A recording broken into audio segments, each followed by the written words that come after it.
I'm Stefan Jensen, and I'm the owner of Terroiristen wine bar, but also of the import company Winewise, which is actually the basis for what we do.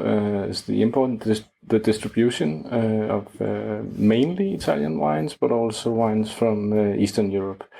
So we're working with most of the best restaurants in Copenhagen and also a little bit outside of Copenhagen. So we sell to almost all of the Michelin star restaurants, etc. here. For this wine bar, which is something we created 8 years ago in Norrebro in Copenhagen, kind of the only remaining rough part of Copenhagen, I would say. We created our wine bar focusing on authentic wines, mostly from Italy. Also, we work only with our own imported wines here. So how many labels or how many wine producers? We have around 35 different producers, and so that makes 200 labels more or less. My mission has always been to show people what I believe is real wine. That's what it's about. It's the opposite of what modern wine has become, very industrialized and with a very, I would say, uniform taste. What I think is fascinating about the wine world is really that it's so many different things. I think the wine world in general, and Italy in especially, has this capacity to show the great variety of tastes, of styles, and most importantly of terroir, which of course is why we have the name Terroiristen. What we try to do is really to show to demonstrate the concept of terroir to people. So, of course, our import focuses on wines that I believe reflect the origin of the wine. So that includes everything, not just the soil, but also, of course, the climate, but also the man behind. I mean, what is the culture which has developed over centuries in a specific place?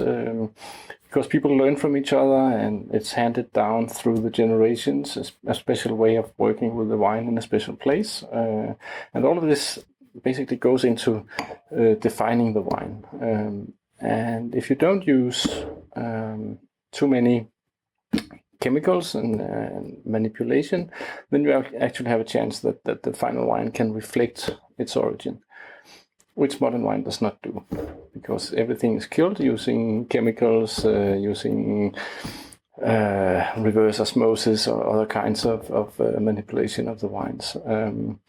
So that's really my intention, is to try to make people open their eyes towards the genuine, authentic wine. How do you explain this concept to your customer? Just talking, or maybe you organize tasting, or you invite wine producers? Yeah, all of them, all of these things we do.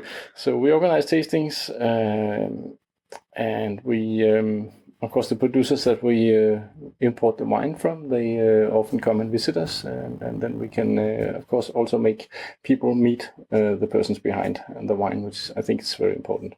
Try to introduce this wine to people. Of course, the main reason why we opened our own wine bar was really as we realized that we had to actually educate people.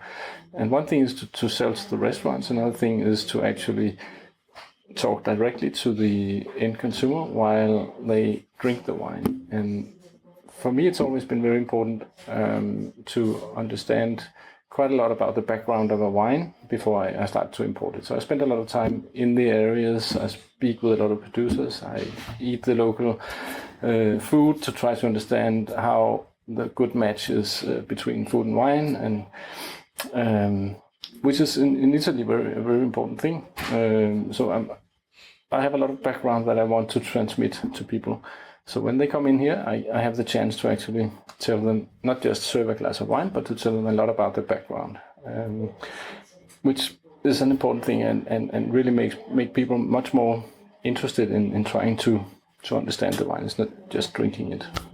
And then of course we do wine courses, wine tastings, all of these kind of things that help people when they're a little bit more interested. Then they come in, spend a night digging a little deeper and trying to understand the background. You are a wine culture bridge, we can say. Yeah, we could say. You are a bridge from Italy, from other countries to it's a good way to put it. Yeah. I like metaphors.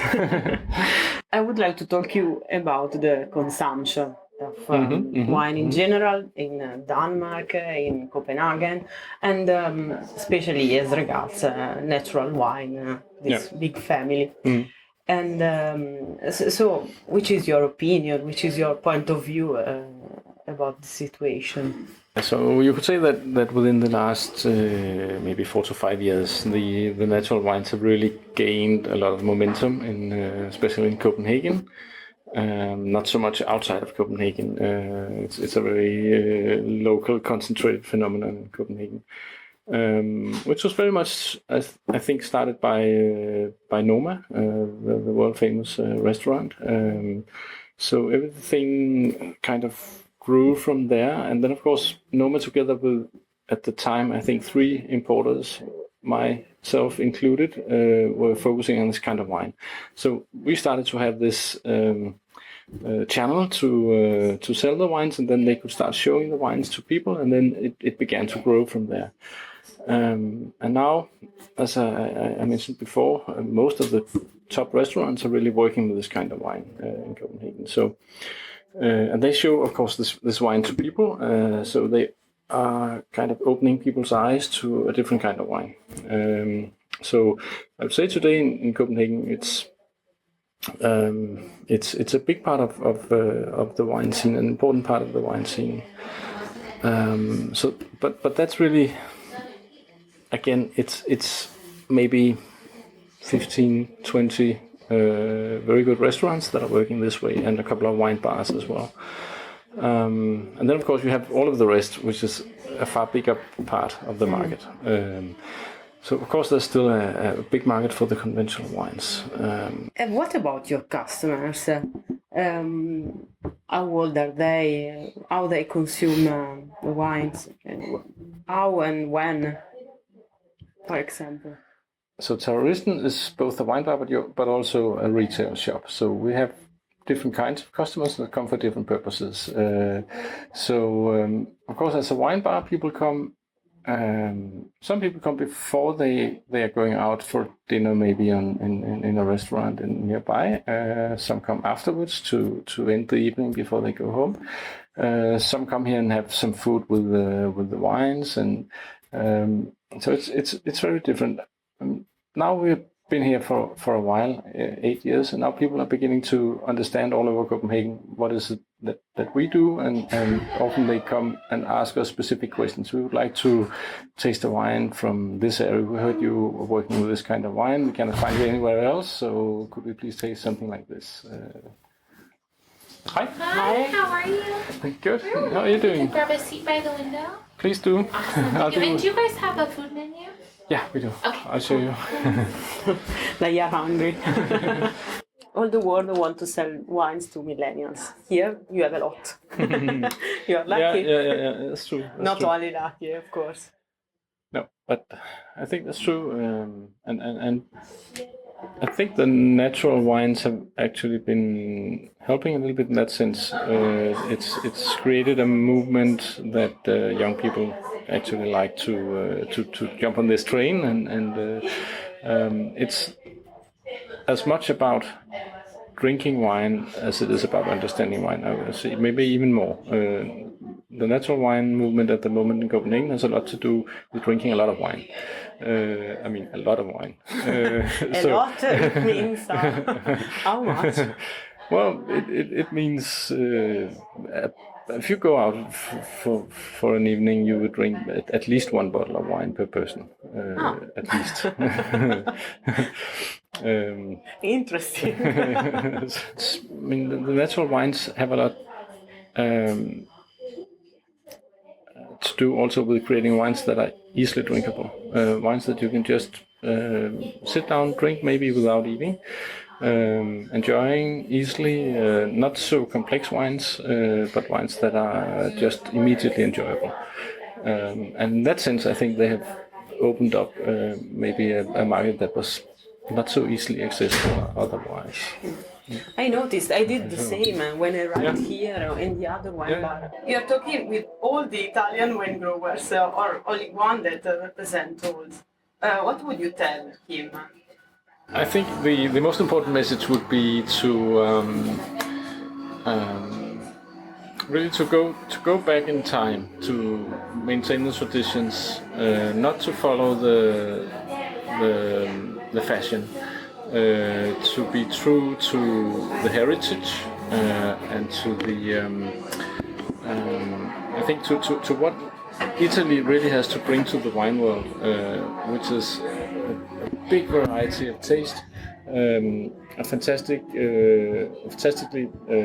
diverse terroir. So to try to be as true to the terroir, to try to reflect the place, and this way to show something that is unique to the wine world. I think the worst thing to do would be to try to create wines. If you understand what I mean, it's to construct wines that meet a specific taste. That's the wrong way to do. The best thing you can do is to create the wine that belongs to the place, that belongs to the tradition, and that the wine grower himself feels is the best expression of the place. And then I think you have the best chance to go out in a world where the competition is incredible these days. But then you go out with something that is unique and that is the expression of your own heart. And I think that's the way to go.